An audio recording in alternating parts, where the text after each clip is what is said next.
Happy midweek po sa lahat mga kapatid. Ngayon po ay babasahin natin ang aklat ng Exodus ng inuutusan ng Diyos si Moises at kung ano at paano ang gagawin niya. Pero bago po ang lahat, tayo po muna ay manalangin. Ama namin Diyos sa langit, maraming salamat po sa inyo. Salamat po sa kalahating sanlinggong nagdaan na kami po inyong ginabayan at pinagtubayan, pinagkatiwalaan ng buhay at kalakasan.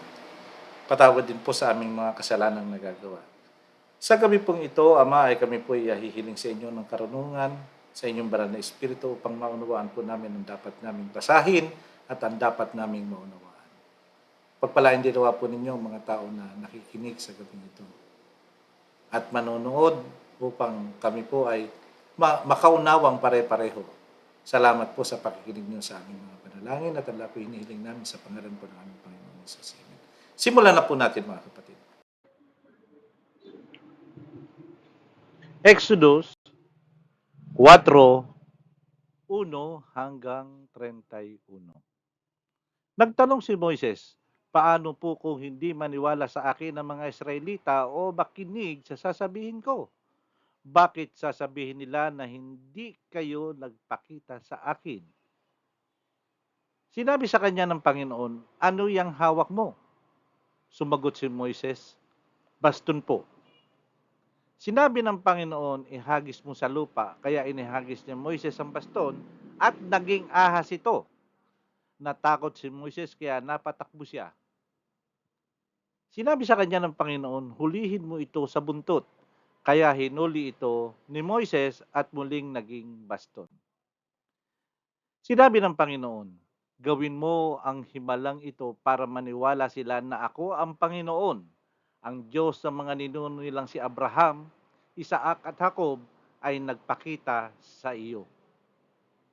Sinabi pa ng Panginoon, ilagay mo ang kamay mo sa loob ng damit mo. Sinunod ito ni Moises at nang inilabas niya ang kanyang kamay, namuti ito dahil tinubuan ng isang malubhang sakit sa balat. Siguro po ito'y ketong. Sinabi ng Panginoon, muli mong ilagay ang kamay mo sa loob ng iyong damit. Sinunod ito ni Moises at nang ilabas niya ito, maayos na muli. Ito katulad ng ibang bahagi ng kanyang katawan. Pagkatapos sinabi ng Panginoon, kung hindi sila maniwala sa unang himala, sa ikalaway maniniwala na sila. Pero kung hindi pa rin sila maniwala sa iyo, pagkatapos ng dalawang himala, kumuha ka ng tubig sa ilog ng Nilo at ibuhos mo ito sa tuyong lupa at magiging dugo ito. Sinabi ni Moises, Panginoon, hindi po ako magaling magsalita. Mula pa man noon, hirap na ako sa pagsasalita kahit na ngayon, nakikipag-usap kayo sa akin, pautal-utal ako kapag nagsasalita. Sinabi sa kanya ng Panginoon, sino ba ang gumawa ng bibig ng tao? Sino ba ang may kakayahang gawing bingi o pipi? Sino ba ang nagdedesisyon na makakita o mabulag? Mabulag siya. Hindi ba ako ang Panginoon? Kaya lumakad ka dahil tutulungan kita sa pagsasalita at ituturo ko sa iyo ang mga sasabihin mo. Pero sinabi ni Moises, O Panginoon, kung maaari po, magpadala na lang kayo ng iba. Nagalit ng matindi ang Panginoon kay Moses, kaya sinabi niya, O sige, si Aaron na lang na kapatid mo na isang Levita ang siyang magsasalita para sa iyo. Alam kong mahusay siyang magsalita. Papunta na siya rito para makipagkita sa iyo. Matutuwa siyang makita ka. Kausapin mo siya at turuan kung ano ang kanyang sasabihin. Tutulungan ko kayong dalawa sa pagsasalita at tuturuan ko rin kayo kung ano ang gagawin nyo. Si Aaron ang nagsalita o ang magsasalita sa mga tao para sa iyo. Turuan mo siya ng mga sasabihin niya na parang ikaw ang Diyos. Dalhin mo ang baston mo para sa pamamagitan nito ay makagawa ka ng mga himala.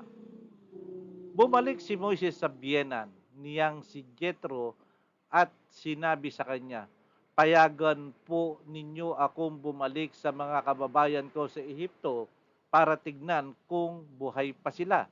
Sinabi ni Jethro, sige, maging maayos sana ang paglalakbay mo.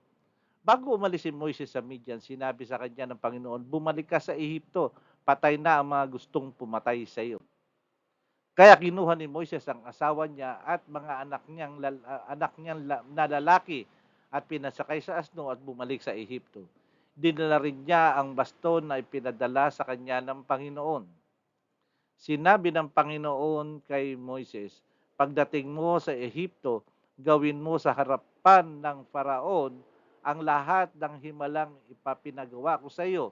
Binigyan kita ng kapangyarihang gawin yan, pero patitigasin ko ang puso ng hari para hindi niya payagang umalis ang mga Israelita. Pagkatapos sabihin mo sa kanya, sinabi ng Panginoon na tinuturing ko ang Israelita na panganay kong anak na lalaki. Kaya iniutos ko sa iyo na payagan mo silang umalis para makasamba sa akin, pero hindi ka pumayag, kaya papatayin ko ang panganay mong anak na lalaki. Nang maglakbay sila Moises at ang kanyang pamilya, nagpahinga sila sa isang bahay pahingahan. Pinuntahan ng Panginoon si Moises at pinagtangkaang patayin. Pero kumuha si Sopera ng matalim na bato at tinuli ang kanyang anak. At ang nakuha niyang balat ay idinikit niya sa paa ni Moises. At sinabi ni Sipora, ikaw ang duguang asawa ko. Ibig sabihin ni Sipora ay may kaugnayan sa pagtutuli, kaya hindi pinatay ng Panginoon si Moises. Samantala, sinabi ng Panginoon kay Aaron, lumakad ka at salubungin mo si Moises sa disyerto.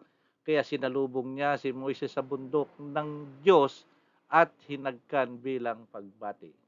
Sinabi ni Moises kay Aaron, ang lahat ng iniutos ng Panginoon na sabihin niya at ang lahat ng himalang iniutos ng Panginoon na gawin niya. Kaya lumakad ang dalawa at tinipon ang lahat ng tagapamahala ng Israel. Sinabi sa kanila ni Aaron ang lahat ng sinabi ng Panginoon kay Moises at ginawa ni Moises ang mga himala sa harap ng mga tao at naniwala sila.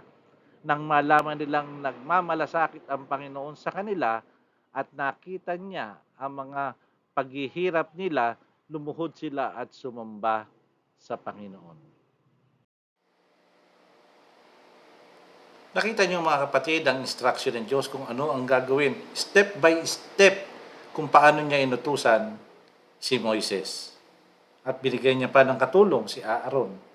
Kaya mga kapatid, tayo po ay mamamangha sapagkat lahat ng bagay ay alam ng Diyos kung ano ang gagawin. May mga paraan siya na hindi natin nalalaman. Kung minsan tayo ay kinakabahan, pero nandyan siya upang tayo hawakan. Sa pagtatapos, tayo manalangin.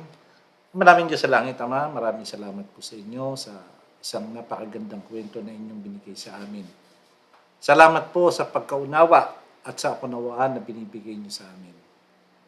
Sa gabing ito, Ama, kami hihiling sa inyo ng masaganang biyaya at pagpapala pa sa loob ng kalahating linggo.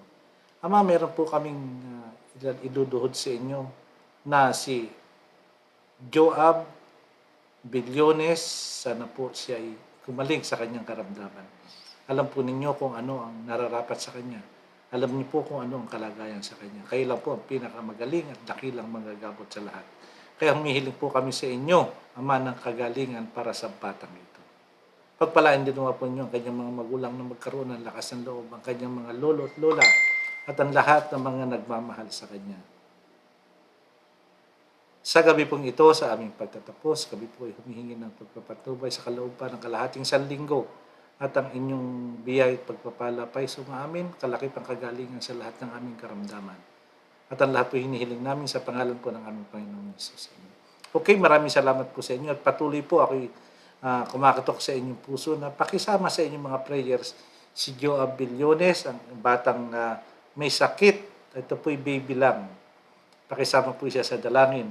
At alam natin na ang Diyos ay mapaghimala. Kaya tulungan po ninyo ako sa panalangin para sa batang ito. Maraming salamat po at happy midweek.